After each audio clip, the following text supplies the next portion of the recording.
Hello बच्चों, आज हम पढ़ने वाले हैं फ्रिक्शन। फ्रिक्शन का मीनिंग है घर्षण। Friction is a force that resist movement when two surface rub against each other. बोले तो फ्रिक्शन टू सरफेस में जो घर्षण होता है उसको हम फ्रिक्शन बोलते हैं।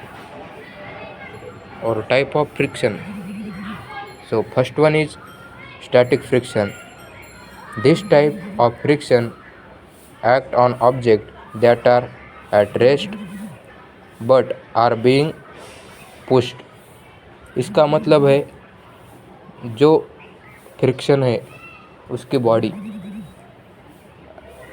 स्टैटिक रहती है और उसको एक्सटर्नल फोर्स लगा के पुश किया तो उसको बोलते हैं स्टैटिक फ्रिक्शनल और स्लाइडिंग फ्रिक्शन।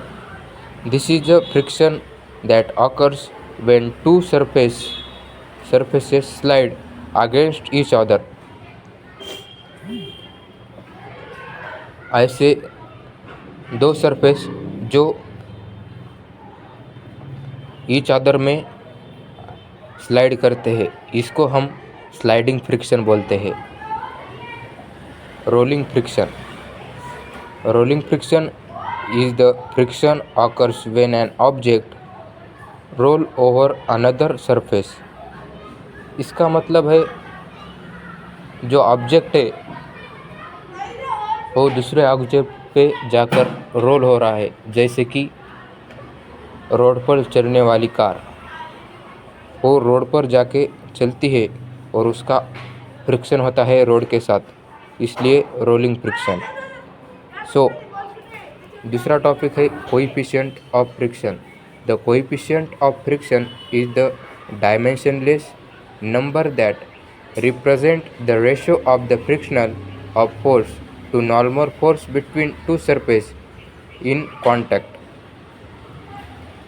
जो कोएफिशिएंट फ्रिक्शन रहता है वो मीनिंग डायमेंशनल लेस रहता है और वो नॉर्मल फोर्स के ऊपर आधारित रहता है और उसका फॉर्मूला है force is equal to coefficient of friction into normal force. अगला टॉपिक है angle of friction. The angle of friction is the angle between resultant of the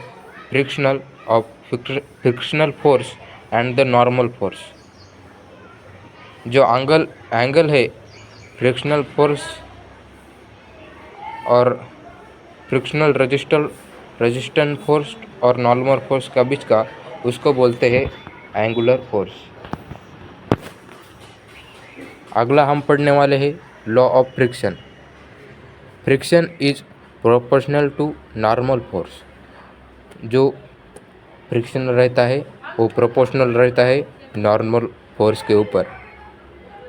और अगला independent of the area of contact. जो frictional force रहता है वो independent रहता है एरिया ऑफ कॉन्टैक्ट के, जो area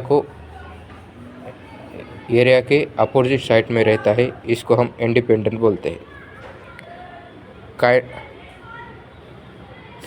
kinetic friction is unexpected by velocity. जो कोई काइनेटिक फ्रिक्शन रहता है वो अनएक्सपेक्टेड रहता है वेलोसिटी के बारे में। स्टूडेंट, आज हम यही रुकते हैं। आज का लेक्चर कैसा हुआ वो कमेंट में बताओ।